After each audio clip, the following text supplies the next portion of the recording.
But at any rate, Jesus says to Peter, not only must I go and suffer and die, but anyone who wants to be my follower must take up his cross and follow me. And do you know what the disciples did after that? They turned around and started arguing among themselves who was going to be the greatest in the kingdom of heaven. Once Jesus came into his own and led the people in triumph and conquered all the enemies, who among them was he going to choose as his lead general? Who was going to be at his right hand? Who would be the favored one? Sort of like, don't you guys get it yet?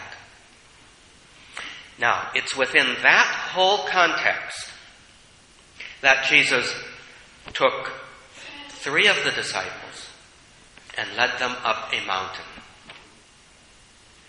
And what was the change that they saw in him? They saw the outward manifestation to them, visible to them, of what God the Father had said to Jesus at the time of his baptism. You are my beloved Son. And so they saw his glory as the Son of God. They saw that he was in friendly conversation with the giver of the law of the Old Testament, Moses, and Elijah, the first and greatest of the prophets, that he was in friendly conversation with them. That too was an affirmation that Jesus was the Messiah. And then, what do they see?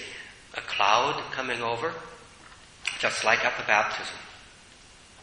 And the voice that comes and says something very similar, but very different on that mountaintop to what was heard down there in the valley of the river. This is my beloved Son. Listen to him.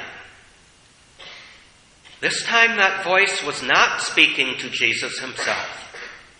That voice was speaking to them and commanding them to obedience. And what was the obedience? It wasn't to go and do something special. And you know, the command of obedience to us is not to go and do something special.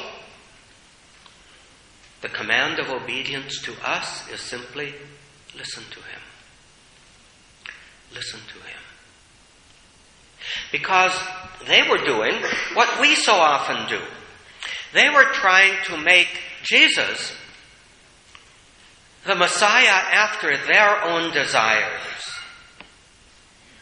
You know, a philosopher once said, God made man in his image and likeness, and man is forever returning the compliment, trying to remake God in our image and likeness. Now, that's what happened on the mountain. It's interesting, the symbolism of the valley, the river basin, the desert, is confronting ourselves, turning inward. The symbolism of the mountain, where you can see everything around on a clear day, is to turn outward. You are my beloved Son. This is my beloved Son. Listen to him. Now, this mountain harkens back to another mountain, the one that we heard in the first reading, the mountain on which God commands Abraham to sacrifice his only son, Isaac.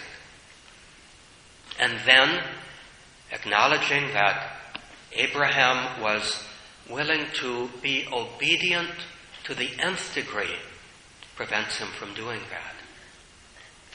So the mountain, symbolism of the mountain for our lives, is that's where we hear the call to obedience. self-reflection and obedience are really the two things that need to characterize our journey of Lent. If we're really careful, really sensitive, really understanding, really seeking, some days we're going to be down in the valley. Some days we're not going to see much except ourselves.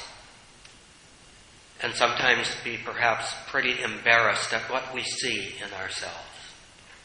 Other days, we will be asked to climb the mountain, to put ourselves aside and listen attentively for what God may be calling us to, what kind of obedience He may ask of us. It's going to be different for each person. The important thing that we can do here and now, on today, the second Sunday of Lent, is to prepare ourselves during the rest of Lent. If we will let God do this to us, He's going to take us down into the valley, where we'll be confronting ourselves. But He will also take us up into the mountaintop, where we will see the vision of His glory, but at the same time, understand more deeply the implications of that vision of glory in the word that calls us to obedience. If we're willing to allow God to do that to us, we can put a lot of the stuff that we like or don't like about Lent, we can put that on the side and just turn to God and say, Lord, I'm yours. Lead me into the valley and onto the mountain.